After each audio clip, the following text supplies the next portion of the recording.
আমার নাম মল্লিকা, মল্লিকা সেনগুপ্ত।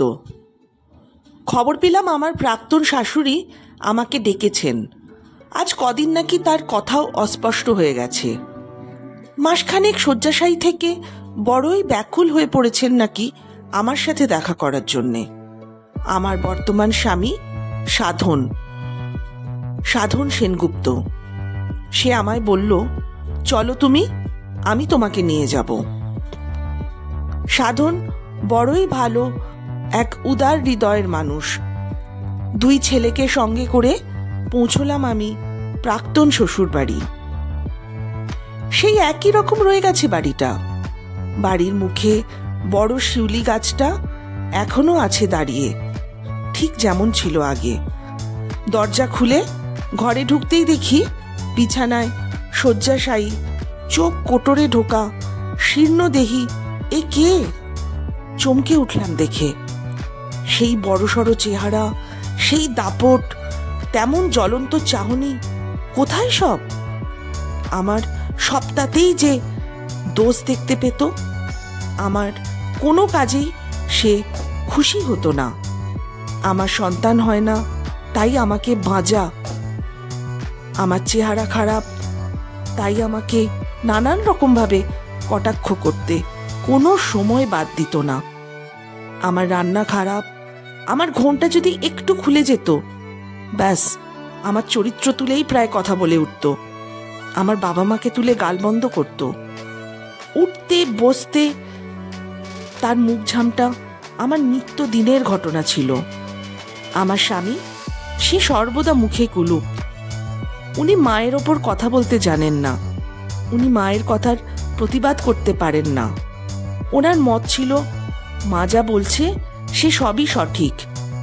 কি যে দুঃসহ জীবন যন্ত্রণায় দিন কাটত আমার এই ঘরে, এই আজকে আমি যেখানে দাঁড়িয়ে আছি, হ্যাঁ এই ঘরটাতেই।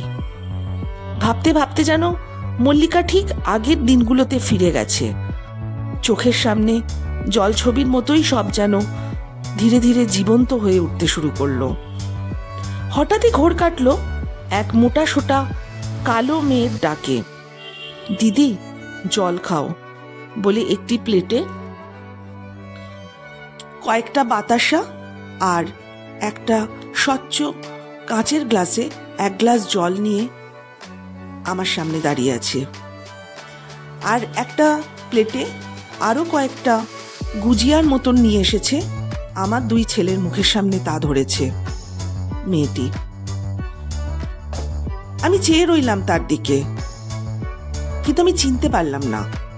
কিছু পরে মেয়েটি বলল, আমার নাম কল্পনা দিদি, আমি তোমার প্রাক্তন স্বামীর বর্তমান স্ত্রী। আমি জলটা পাশে রেখে বললাম, আচ্ছা। এবার কল্পনা বলে, আমার শাশুড়ি এখন মৃত্যুশয্যায়। উনি আপনার উপর যা যা অত্যাচার করেছেন তার জন্য তিনি আজ বড়ই অনুতপ্ত। আজ কদিন ধরেই শুধু কেঁদে চলেছেন আর বলছেন, মল্লিকাকে একবারটি ডাকো, আমি ক্ষমা চাইব ওর কাছে, না হলে ভগবানও যে আমাকে মাফ করবে না, কোনো দিনও মাফ করবে না। আমি ওকে অনেক অনেক যন্ত্রণা দিয়েছি। আমি এখন বাধ্য হয়েই আপনাকে খবর পাঠাই দিদি। দিদি জানেন, আমাদের বিয়ের কয়েকদিনের মধ্যেই, কদিন হবে, দিন 4-5 হবে হয়তো, তার মধ্যেই হঠাৎ অ্যাক্সিডেন্টে মারা গেল আমার স্বামী। কথাটা শুনে মল্লিকা আরো যেন স্তম্ভিত হলো। কল্পনা বলে চলেছে, এক পণ্ডিত ছিল যে তোমার শাশুড়িকে আমার নামে যা তা বোঝাতো। তার লক্ষ্য ছিল তার মোটা কালো বাজে দেখতে মেয়েটাকে পার করা। হ্যাঁ দিদি, হ্যাঁ আমি যা বলছি ঠিক বলছি। আর জানো সেই মোটা কালো বিচ্ছিরি দেখতে মেয়েটা কে? সে আমি। হ্যাঁ, সে তোমার স্বামীর সাথে তার মেয়ের বিয়ে দেওয়ার জন্য সেই পণ্ডিত এই ছক কষেছিল, আর তার সেই প্ল্যান সফলও হয়। আমি পণ্ডিতের সেই মেয়ে হয়ে আজকে ঘৃণায় আমার বাবার কথা ভাবতে পারি না। আমি সেই পণ্ডিতের মেয়ে হয়ে আজ নিজের ওপর বড়ই ঘৃণা বোধ করি। আমার বাবা মারা যাবার সময় সব কথা স্বীকার করে গেছেন। এই বলেই কল্পনা মল্লিকার পা দুটো জড়িয়ে ধরে বলে, আমাদের তুমি ক্ষমা করো দিদি। আমার শাশুড়িও আত্মদহনে জ্বলছে, সদা সর্বদা তার সেই পুরনো কথাগুলি মনে পড়ছে। এই সময় বিছানায় শুয়ে থাকা শীর্ণা মহিলাটি, যার দাপটে আর যার জ্বলন্ত দৃষ্টিসহ কটু কথাতে মল্লিকা সদা সর্বদা সন্ত্রস্ত থাকত, সে হঠাৎই কেঁদে কোকিয়ে উঠল। রোগা হাত দুটো মাপ চাওয়ার মতন করে কাঁপা কাঁপা স্বরে যেন কিছু বলতে চাইল। মল্লিকা চেয়ার ছেড়ে উঠে দুই ছেলের হাত ধরে খুব ধীর পায়ে শাশুড়ির বিছানার কাছে গিয়ে বলল, আমি বাজা নই, আমি বন্ধা নই, আমি বাজে মেয়ে নই।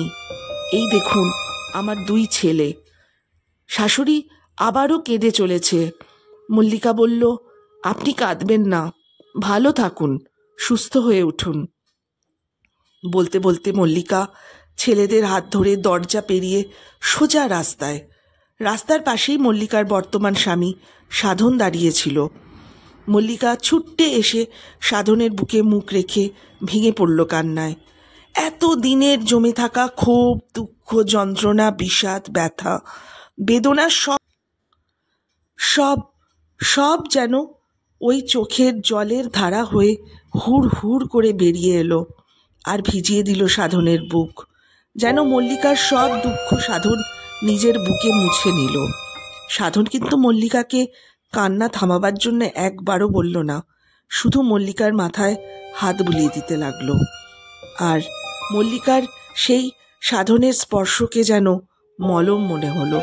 ওর এতদিনকার দুঃখ, জ্বালা, যন্ত্রণা তার মলম সাধনের ওই স্পর্শই হয়ে রইল। কেমন লাগলো গল্পটা? শুনে যদি ভালো লাগে অবশ্যই কমেন্ট বক্সে আমাকে জানাবেন, কিন্তু আপনাদের মতামত আমার ভীষণ ভীষণ প্রয়োজন। ধন্যবাদ।